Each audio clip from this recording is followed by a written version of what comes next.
আলুর দাম কিন্তু একই ভাবে আজ 3 মাস ধরে রয়েছে, 3 মাস ধরে একই ভাবে রয়েছে, কিন্তু আলুর দাম বাড়ছে না কমছে না। দাম বাড়ছে না সেটা মিডিল ম্যানের, আমাদের তো সেখানে কিছু নেই। মিডিল ম্যান কি করছে সেই মিডিল ম্যান বুঝতে পারবে, আমাদেরটা আমরা বুঝতে পারবো, বলতে পারবো। বাইরে যেহেতু সাপ্লাই বন্ধ রয়েছে, যেমন বাংলাদেশের যেমন আলু আগে পাঠানো হতো তখন চাষিদের একটু পয়সা পেত। নমস্কার জানাই অন্নদাতা কৃষক এবং ব্যবসায়ীদের বেঙ্গল পটেটো নিউজের পক্ষ থেকে আমি রামকমল চ্যাটার্জি। আজ 23শে আগস্ট 2026 রবিবার কলকাতার একটি বাজারে এসেছি মূলত আলু এবং সবজির খোঁজখবর নিতে। এই মুহূর্তে রয়েছি কলকাতার কসবা থানা অন্তর্ভুক্ত নবরাজডাঙ্গা বাজারে। এটি একটি মূলত ক্ষুদ্র বাজার, এখানে মোটামুটি আলু সমস্ত রকম সবজি মাছ টাছ ইত্যাদি পাওয়া যায়। তো একজন কাকুর দোকানে এসেছি, কাকুর কাছে একটু আলু এবং অন্যান্য সমস্ত কিছু জিনিসপত্রের দাম একটু জেনে নেব। কাকু নমস্কার। কি নাম আপনার? দিলীপ সরকার। আচ্ছা, আপনার কাছে আজকে যে আলু দেখতে পাচ্ছি দুদিকে দু রকমের আলু রয়েছে, দেখি এটা কি? এটা জ্যোতি আলু। জ্যোতি আলু, জ্যোতি আলুর কি দাম আছে আজকে? মানে আপনারা খুচরো কত কি দাম হচ্ছে? 14 টাকা 15 টাকা। 14 টাকা না 15 টাকা? 14 না 15? 14 টাকা কেজি। এখন ডালা বাছায় ভালো মানের আলু। আচ্ছা, 14 বা 15। আর এটা এটা এটা কি চন্দ্রমুখী? চন্দ্রমুখী, হ্যাঁ। চন্দ্রমুখীর দাম কি আছে আজকে? 20 টাকা। 20 টাকা কেজি।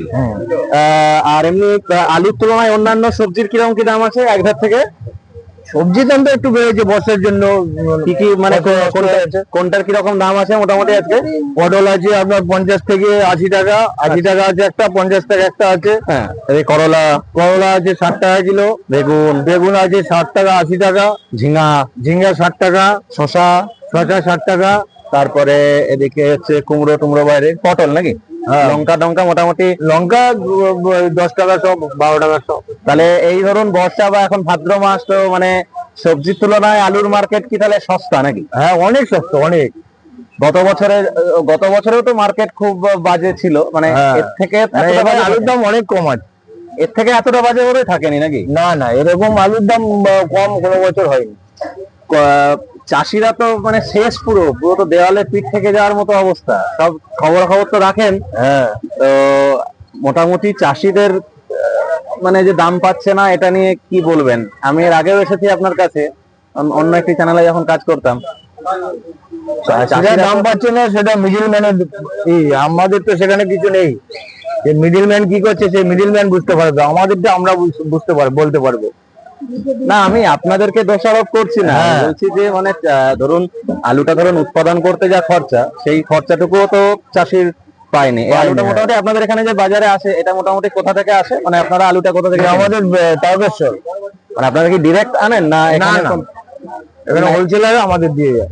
আচ্ছা, মানে এখানে কোনো মানে তারকেশ্বর থেকে কলকাতার কোনো মান্ডিতে ঢোকে, তারপরে এখানে ডিস্ট্রিবিউট হয়। মোটামুটি সবজি টবজির দাম কতদিনে কি আবার স্থিতিশীল হবে বলে মনে হচ্ছে? সবজি আরো মাস দুয়েক সময় লাগবে। মানে মাস দুয়েক, ঠান্ডা মৌসুম না পড়লে সবজি ভালো আসবে না। এখন বর্ষা প্রচুর নষ্ট হয়ে গেছে, ফসল নষ্ট হয়ে গেছে। আপনার তো মুদিখানা সবজি বাড়ে, প্রতি বছরই একটু বাড়ে। আপনার তো মুদিখানা দোকান, এখন তো চিনির দাম প্রচুর বেশি নাকি? হ্যাঁ, চিনি আজকে কিরকম দামে? 70 টাকা। 70 টাকা কেজি। 45 টাকা দেয়, এখন 70 টাকা কেজি। কি মনে হচ্ছে চিনির দামটা এতটা বেড়ে গেল কি জন্য? খবর কি পাচ্ছে? কি প্রোডাক্ট তৈরি হচ্ছে নাকি শুনলাম চিনি থেকে? হ্যাঁ, ইথানল তৈরি হচ্ছে। পেট্রোল, ইথানল, মানে ওই শুনছিলাম তৈরি। হ্যাঁ, আগের রস থেকে কি তৈরি হচ্ছে, ওই জন্য চিনির দামটা বেড়ে গেছে। তাহলে কি চিনি কি বেশি মজুত করতে দিচ্ছে না এখন? না, চিনি তো বেশি মজুত করাও যায় না, পিন্ডে ধরে যায়, গলে যায়। হ্যাঁ, অনেক রকম প্রবলেম থাকে। তো নবরাজডাঙ্গা বাজারে আরেকটি দোকানে রয়েছি। দাদা, কাকু নমস্কার। কি নাম আপনার? নমস্কার, দুঃখিত দাস। আপনার এখানে আলুর কিরকম কি দাম আছে? এটা কি আলু? এটা চন্দ্রমুখী। কি দাম বিক্রি করছেন? ওই 18 টাকা 20 টাকা কেজি। আর এদিকে রয়েছে দেখতে পাচ্ছি, এটা কি? কোনটা জ্যোতি? এটা দুটোই জ্যোতি। কি দাম হচ্ছে আজকে? 14 টাকা 15 টাকা। 14 টাকা থেকে 15 টাকা প্রতি কেজি, তাই তো? অন্যান্য বছর মানে গত বছরের তুলনায় তো, গত বছরও মার্কেটটা কম ছিল, তার তুলনাতেও কি এবছরের মার্কেটটা আপনাদের এখানে আরো মানে সস্তা আলুর? হ্যাঁ, গত বছরের তুলনায় এবছর দামটা কম এই সময় আর কি। কিন্তু ধরুন চাষিরা তো দাম পাচ্ছে না, এটা নিয়ে কি বলবেন?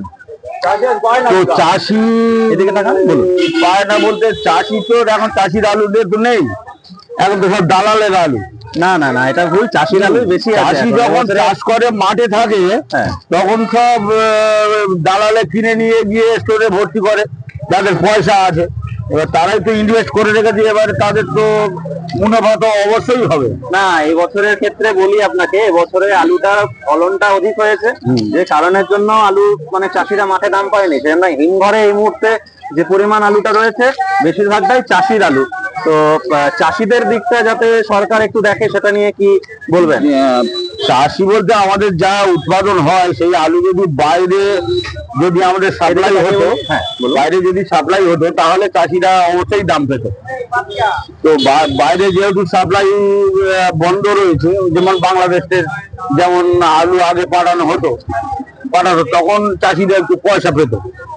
এখন সেগুলো বন্ধ হয়ে রয়েছে বলে আমাদের বাজারে এই স্টক হয়ে যাচ্ছে, বা 14-15 টাকা 12 টাকা আলু বিক্রি হচ্ছে। জ্যোতি এবং চন্দ্রমুখী আলু মিলিয়ে মোটামুটি আপনি প্রত্যেকদিন ক বস্তা বিক্রি করেন? এখানে তো আপনি আপনার বিক্রি দোকানে? হয় না। হ্যাঁ। আপনার দোকানে ধরুন এক বস্তা, দুটো মিলিয়ে হয়তো এক বস্তায় বিক্রি হবে। দুটো মিলিয়ে এক বস্তা বা 2 বস্তার মতো বিক্রি হয় নাকি? আর আপনাদের এই মার্কেটে অন্য ভ্যারাইটির কিছু আলু পাওয়া যায় না? মানে না না না, যেগুলো হচ্ছে কলম্বা, S1, S6 এইগুলো বিক্রি হয় না? ওই দু রকম আলুই বিক্রি হয় মূলত জ্যোতি সেটা হয়তো কলম্বো আলু নিয়েছে, হয়তো জ্যোতির দামে বিক্রি হচ্ছে। কলম্বা আলু নিয়ে জ্যোতির দামে বিক্রি হচ্ছে। কলম্বা আলু জ্যোতির দামে বিক্রি হয়। হ্যাঁ। আরো একটা দোকানে এসেছি। দাদা নমস্কার। নমস্কার। কি নাম আপনার? মানিক হালদার। সবজি কিরকম কি দামে বিক্রি করছেন আপনার দোকানে? মোটামুটি পার কেজি? পার কিলো 70, 80, 50, 60 এর নিচে। মানে সবজির দাম কি হাই? হাই। কতদিন ধরে মার্কেটটা হাই রয়েছে? মোটামুটি 15 দিন। 15 দিন। আর আলু কি দামে বেচছেন? আলু 15 টাকা বেচছি। এটা কি জ্যোতি আলু। জ্যোতি আলু 15 টাকা। জ্যোতি আলু 15 টাকা। কোথা থেকে? আটপাড়া থেকে। আটপাড়া জ্যোতি আলু 15 টাকা। আচ্ছা। চন্দ্রমুখী আলু এটা কি 20 টাকা। এটাও আটপাড়ার? এটাও আটপাড়া। জামালপুরের, বর্ধমানের জামালপুরের আটপাড়ার। এখানে আপনারা আলুটা কোথা থেকে আনেন? মানে এখানে এখানে আসে নন্দীবাগান থেকে। নন্দীবাগান মার্কেট থেকে আলুটা আপনারা নিয়ে আসেন। তো অন্যান্য বছরের তুলনায় তো চাষি এবছর তো আলুটা একদম দাম পায়নি। আলুর দাম কিন্তু একই ভাবে আজ 3 মাস ধরে রয়েছে। 3 মাস ধরে একই ভাবে রয়েছে, কিন্তু আলুর দাম বাড়ছে না, কমছে না, একই জায়গায় দাঁড় করে গেছে। একই জায়গায় বলতে খুচরো বাজারে হয়তো একই জায়গায় রয়েছে, স্টোরের মার্কেট কিন্তু গত 3 মাসে অনেকটাই কিন্তু কমে গেছে। মানে এই আলুটা ধরুন গত 3 মাস আগে আপনি বলছেন আটপাড়াতে ধরুন এই দুটো আলু যা দাম 3 মাস আগে ছিল, আজকের দিনে দাঁড়িয়ে কিন্তু দামটা অনেকটাই কম ছিল। সেই তুলনায় বাজারে কিন্তু দামটা একই হয়ে গেছে। চাষি যাতে দাম পায় বা সরকার যাতে এদিকে রাখে, তার জন্য কি বলবেন বা ভাবাবেন? দেখুন, সেটা সরকারের, আমরা তো একদম বলতে পারবো না। পেঁয়াজের দাম যেরকম, দামটা বেড়ে গেছে, অতিরিক্ত বেড়ে গেছে। পেঁয়াজের দাম কত? 60 টাকা কেজি। আমাদের 2100 টাকার উপরে কিনা পড়ছে বস্তা। তাতে পেঁয়াজের কম থাকে বস্তায়। এক বস্তায় কতটা থাকে? এক বস্তায় থাকে 40 কিলো হিসাব হবে। 40 কিলো হিসাবে। হ্যাঁ, 40 কিলো। পেঁয়াজের দাম বেশি বা সব রকম সবজির দাম বেশি, দাম নেই শুধুমাত্র আলু নাকি? আলু। আর খুচরো মার্কেটে দাম পরিবর্তন হয়নি। না, পাইকারি মার্কেটে দাম কমে গেলেও খুচরো মার্কেটে না, না, না। আলুর দাম কিন্তু পরিবর্তন হয়নি। না।